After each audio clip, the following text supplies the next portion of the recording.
ಸೇರಿ ಸಭಾಂಗಣದಲ್ಲಿ ಇಂದು ಹಮ್ಮಿಕೊಂಡಿದ್ದ ಶ್ರೀ ಯೋಗಿ ನಾರಾಯಣ ಯತೀಂದ್ರರ ಜಯಂತಿಯಲ್ಲಿ ಮಾತನಾಡಿದ ತಹಸೀಲ್ದಾರ್ ಬಿಎನ್ ಸ್ವಾಮಿ, ಕೋಲಾರ, ಚಿಕ್ಕಬಳ್ಳಾಪುರ ಹಾಗೂ ಬೆಂಗಳೂರು ಗ್ರಾಮಾಂತರ ಭಾಗದಲ್ಲಿ ಕೈವಾರ ನಾರಾಯಣಪ್ಪರವರ ಆಧ್ಯಾತ್ಮಿಕತೆಯ ಪ್ರಭಾವ ಹೆಚ್ಚು.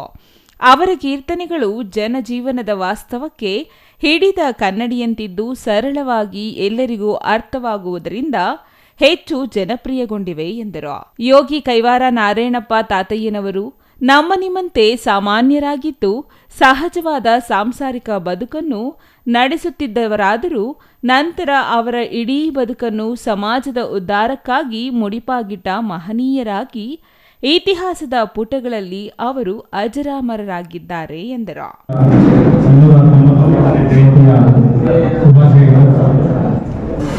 ಏನು ಅವಿಭಾಜಿತ ಕೋಲಾರದಲ್ಲಿ ಇಂದಿಗೂ ಕೂಡ ಅವರ ಒಂದು ಆಧ್ಯಾತ್ಮಿಕ ಕ್ಷೇತ್ರಕ್ಕೆ ಕೊಟ್ಟಂತಹ ಕೊಡುಗೆ ನಾವೆಲ್ಲರೂ ಕೂಡ ಕೈವಾರದಲ್ಲಿ ಕಾಣಬಹುದು.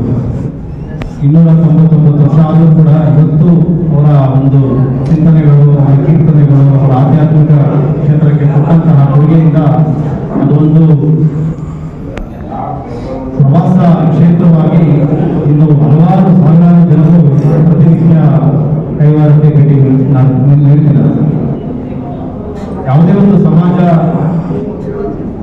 ಆರೋಗ್ಯಕರವಾಗಿರಬೇಕು ಅಂತಂದ್ರೆ ಅಭಿವೃದ್ಧಿ ಅಷ್ಟೇ ಅಲ್ಲ, ಆಧ್ಯಾತ್ಮಿಕ ವೃತ್ತಿ ಸಮಾಜದಲ್ಲಿ ಇರಬೇಕಾಗುತ್ತೆ. ಆಧ್ಯಾತ್ಮಿಕದಿಂದ ನಮಗೆ ಮಾನಸಿಕ ಆರೋಗ್ಯ ಉತ್ತಮವಾಗುತ್ತೆ, ಶಾಂತಿ ನೆಮ್ಮದಿ ನಿಲ್ಲಿಸುತ್ತೆ.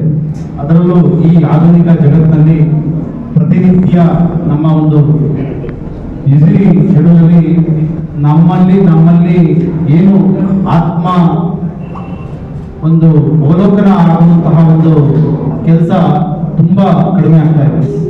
ಅದರಿಂದ ಅತಿ ಕಡಿಮೆ ವಯಸ್ಸಲ್ಲಿ ಅತಿ ಒತ್ತಡಕ್ಕೆ ಒಳಗಾಗಿ ಕೆಲವರೆಲ್ಲ ಅನಾರೋಗ್ಯಕ್ಕೆ ಈಡಾಗ್ತಾ ಇದ್ದಾರೆ, ಸಾವು ನೋವಿಗೆ ತುತ್ತಾಗ್ತಾ ಇದ್ದಾರೆ. ಅದರೆಲ್ಲ ಕಾರಣ ಏನು ಅಂತಂದ್ರೆ ನಾವು ದೈಹಿಕವಾಗಿ ತುಂಬಾ ಸದೃಢರಾಗಿ ಒಳ್ಳೆಯ ಆಹಾರ ತಿಂದಿದ್ದೀವಿ ಅಥವಾ ಆರೋಗ್ಯಕರವಾಗಿ ಡಾಕ್ಟರ್ ಎಲ್ಲ ಚೆಕ್ ಮಾಡ್ಕೊಳ್ತೀವಿ. ಮಾನಸಿಕ ಆರೋಗ್ಯ ತುಂಬಾ ಹದಗೆಡ್ತಾ ಇದೆ ಇವತ್ತಿನ ದಿನದಲ್ಲಿ. ತಾತಯ್ಯನವರ ಭಾವಚಿತ್ರಕ್ಕೆ ಪೂಜೆ ಸಲ್ಲಿಸಿ ಪುಷ್ಪ ನಮನ ಸಲ್ಲಿಸಲಾಯಿತು. ಸಮುದಾಯದ ಎಸ್ಎಸ್ಎಲ್ಸಿ ದ್ವಿತೀಯ ಪಿಯುಸಿಯ ಪ್ರತಿಭಾವಂತ ವಿದ್ಯಾರ್ಥಿಗಳನ್ನು ಪುರಸ್ಕರಿಸಲಾಯಿತು.